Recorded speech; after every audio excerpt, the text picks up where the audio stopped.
ಒಂದು ಸುಂದರವಾದ ಹಳ್ಳಿಯಲ್ಲಿ ಅಜಯ್ ಎಂಬ ಹುಡುಗನಿದ್ದ. ಅವನಿಗೆ ಪ್ರಕೃತಿ ಎಂದರೆ ತುಂಬಾ ಇಷ್ಟ. ಅವನು ಪ್ರತಿದಿನ ಬೆಳಗ್ಗೆ ಎದ್ದು ತೋಟದಲ್ಲಿರುವ ಗಿಡಗಳಿಗೆ ನೀರು ಹಾಕುತ್ತಿದ್ದನು ಮತ್ತು ಪಕ್ಷಿಗಳಿಗೆ ಆಹಾರ ನೀಡುತ್ತಿದ್ದನು. ಒಂದು ದಿನ ಅಜಯ್ ಕಾಡಿಗೆ ಹೋದಾಗ ಅಲ್ಲಿ ಕೆಲವು ಮರಗಳನ್ನು ಕಡಿದು ಹಾಕಿರುವುದನ್ನು ಕಂಡನು. ಇದರಿಂದ ಅವನಿಗೆ ತುಂಬಾ ದುಃಖವಾಯಿತು. ಮರಗಳು ನಮಗೆ ಗಾಳಿ, ನೆರಳು ಮತ್ತು ಹಣ್ಣುಗಳನ್ನು ನೀಡುತ್ತವೆ ಎಂದು ಅವನು ತನ್ನ ಸ್ನೇಹಿತರಿಗೆ ತಿಳಿಸಿದನು. ಅಜಯ್ ಮತ್ತು ಅವನ ಸ್ನೇಹಿತರು ಸೇರಿ ಹಳ್ಳಿಯಲ್ಲಿ ಹೊಸ ಗಿಡಗಳನ್ನು ನೆಡಲು ಪ್ರಾರಂಭಿಸಿದರು. ಎಲ್ಲರೂ ಅವರ ಕೆಲಸವನ್ನು ಮೆಚ್ಚಿದರು. ಕೆಲವು ವರ್ಷಗಳ ನಂತರ ಆ ಹಳ್ಳಿ ಹಸಿರುಮಯವಾದ ಸುಂದರ ಸ್ಥಳವಾಯಿತು.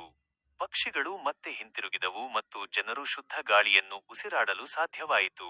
ಅಜಯ್ಗೆ ತುಂಬಾ ಸಂತೋಷವಾಯಿತು. ಪ್ರಕೃತಿಯನ್ನು ಪ್ರೀತಿಸಿ ಕಾಪಾಡುವುದು ಪ್ರತಿಯೊಬ್ಬರ ಜವಾಬ್ದಾರಿ ಎಂದು ಅವನು ಅರಿತುಕೊಂಡನು. ಪ್ರಕೃತಿ ನಮ್ಮ ಜೀವನದ ಅಮೂಲ್ಯವಾದ ಉಡುಗೊರೆ. ನಾವು ಮರಗಳನ್ನು ಬೆಳೆಸಬೇಕು, ನೀರನ್ನು ಉಳಿಸಬೇಕು ಮತ್ತು ಪರಿಸರವನ್ನು ಸ್ವಚ್ಛವಾಗಿಡಬೇಕು. ಪ್ರಕೃತಿಯನ್ನು ಕಾಪಾಡಿದರೆ ಅದು ನಮ್ಮ ಭವಿಷ್ಯವನ್ನು ಸುಂದರವಾಗಿಸುತ್ತದೆ.